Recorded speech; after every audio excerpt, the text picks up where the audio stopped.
Structure of the telephone conversation.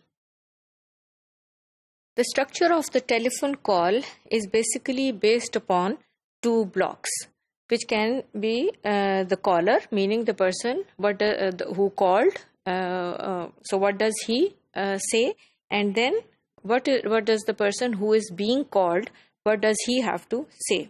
So basically it looks like this.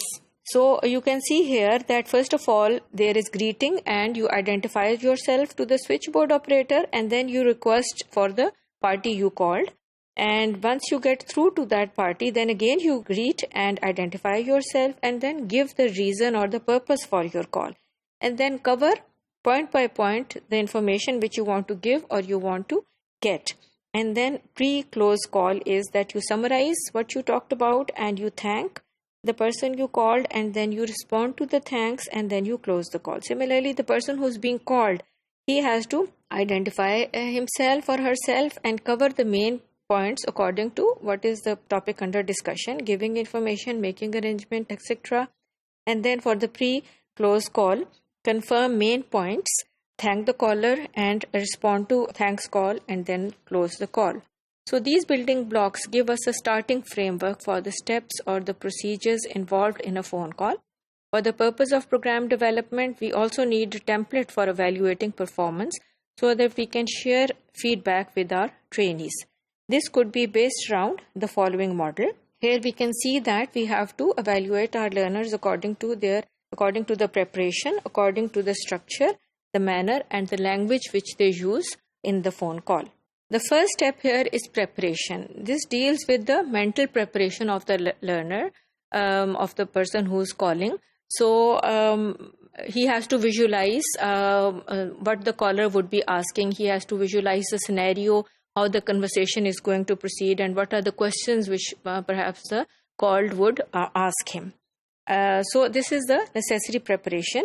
And he or she has to see at the range of the possible scenarios which might build up during that conversation. Then the structure of the call, this is related to the telephone building blocks. Okay, so here we first of all is that he should be very clear about the purpose of the call. What is the main reason why he is calling, and he should be able to spell it out in words. Then the organizational and the linguistic skills to advance the call through various stages. So how to carry out from one stage to the other, to carry out the discussion, and then thanking and the closing and so on.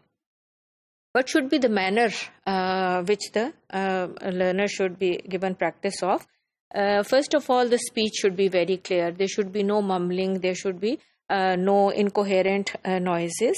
And he should be giving appropriate feedback at the appropriate times. For example, responding like, I see, I understand, and so on. Then appropriate vocal tone, which should be encouraging, polite, saying thank you at the appropriate time. And then appropriate action during the call, meaning that the caller and the call should not let the other party wait for more than 10 seconds, should not hang the phone for more than 10 seconds. And then offer of appropriate follow-up action of what will happen as a result of the call. That should also be given at this time. Then the correct use of language has to deal with the correct appropriate use of grammar, vocabulary, and the pronunciation. These are some tips for a good telephone call, that know what you are going to say before you call. So you should be very clear about the purpose. Speak clearly and enunciate each syllable. Avoid rambling conversationally, avoid lengthy pauses, leave brief messages, avoid communicating bad news, repeat your phone number twice, including the area code. Offer your email address as an option. Sound pleasant, friendly, and polite. If a return call is unnecessary, say so. So the key to improving performance is that the teacher and the learners, they agree on the elements for an effective phone call.